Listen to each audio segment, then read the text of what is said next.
मूषकवाहनाय नमः। ॐ कपिलाय नमः। ॐ गणाधिपाय नमः।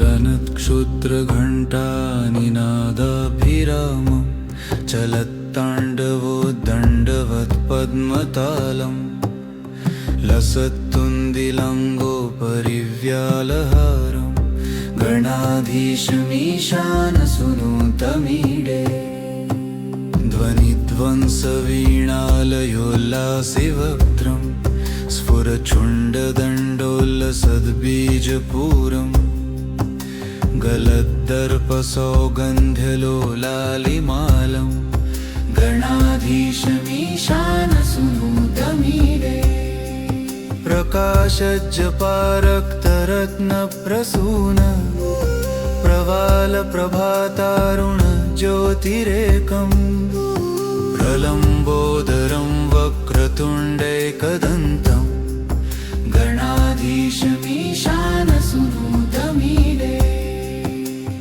विचित्रस्फुरद्रत्नमाला किरीटं किरीटोल्लसच्चन्द्ररेखाविभूषं विभूषैकभूषं भवध्वंसहेतुं गणाधीशमीशानसुनुतमीडे उदञ्चद्भुजावलरीदृश्यमूलो चलद्भ्रूलताविभ्रमं व्राजदक्षं मरुत्सुन्दरी चामरैः सेव्यमानं गणाधीशमीशानसुनुतमीडे स्फुरन्निष्ठुरालोलपिङ्गाक्षितारं कृपाकोमलोदरलीलावतारं कलाबिन्दुगङ्गीयते योगिवरे गणाधीशमीशानसुनुतमीडे यमेकाक्षरं निर्मलं निर्विकल्पं गुणातीतमानन्दमाकारशून्यं परं पारमोङ्कारमाम्नाय गर्भं वदन्ति प्रगल्भं पुराणं तमीडे चिदानन्दसान्द्राय शान्ताय तुभ्यं नमो विश्वकर्त्रे च हर्त्रे च तुभ्यं नमोऽनन्तलीलाय कैवल्यभासे नमो विश्वबीजप्रसीदेशसूनो इमं सुस्ततं प्रातरुत्थाय भक्त्या पठेत्यस्तु मर्त्यो लभेत् सर्वकामान् गणेशप्रसादेन सिद्ध्यन्ति वाचो गणेशे विभौ दुर्लभं किं प्रसन्ने ॐ मूषकवाहनाय नमः। ॐ मूषकवाहनाय नमः।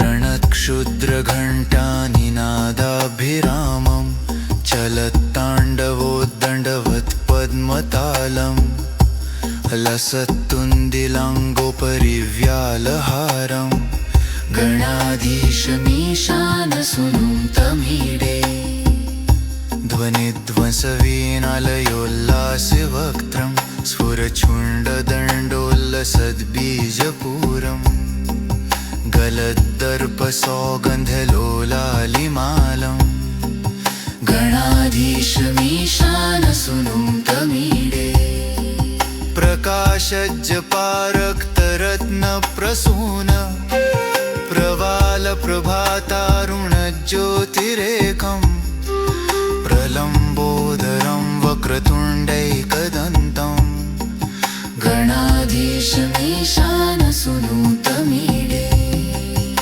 विचित्रस्फुरद्रत्नमाला किरीटं किरीटोल्लसच्चन्द्ररेखाविभूषं विभूषैकभूषं भवध्वंसहेतुं गणाधीशमीशानसुनुतमीडे भुजावलरी दृश्यमूलो चलद्ब्रूलता विभ्रमं व्राजदक्षम् मरुत्सुन्दरी चामरै सेव्यमानम् गणाधीशमीशानसुनुं तमीडे स्फुरन्निष्ठुरालोलपिङ्गाक्षितारम् कृपाकोमलोदारलीलावतारम् कलाबिन्दुगं गीयते योगिवर्ये गणाधीशमीशानसुनुं तमीडे यमेकाक्षरं निर्मलं निर्विकल्पं गुणातीतमानन्दमाकारशून्यं परं पारमोङ्कारमाम्नाय गर्भम् वदन्ति प्रगल्भं पुराणं तमीडे चिदानन्दसान्द्राय शान्ताय तुभ्यं नमो विश्वकर्त्रे च हर्त्रे च तुभ्यं नमोऽनन्तलीलाय कैलल्यभासे नमो विश्वबीजप्रसीदेश सूनो इमं सुस्तुभं प्रातरुत्थाय भक्त्या पठेद्यस्तु मर्त्यो लभेत् सर्वकामान् गणेशप्रसादेन सिद्ध्यन्ति वाचो गणेशे विभो दुर्लभं किं प्रसन्ने ॐ